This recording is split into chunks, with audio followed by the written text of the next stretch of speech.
Hey everyone, we're back for this week's episode, and this week we wanted to pose a question. Do you need to put 20% down to avoid mortgage insurance?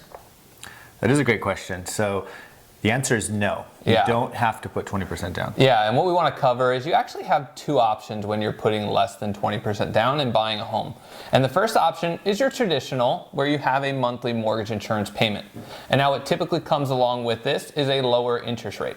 So there's going to be some pros and cons to each one. And now with a lower interest rate, you are going to pay down your principal balance quicker. But you are going to have that monthly mortgage insurance payment, which may or may not be a tax benefit depending on your income.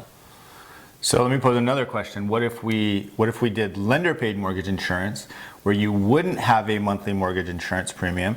Now your interest rate on this scenario might be a little bit higher, which does give you that higher tax deduction. That'll help you on your taxes when you do them.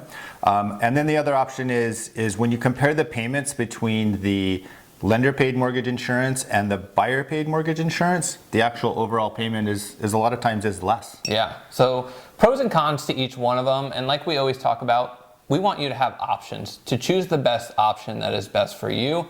And that may be borrower paid in some scenarios, and that may be lender paid in other scenarios. So we always want to make sure that you have the decision to really make the best decision when it comes down to buying a house and make sure you're comfortable and confident with that decision. Absolutely. So make it a great week, and we look forward to talking with you next week.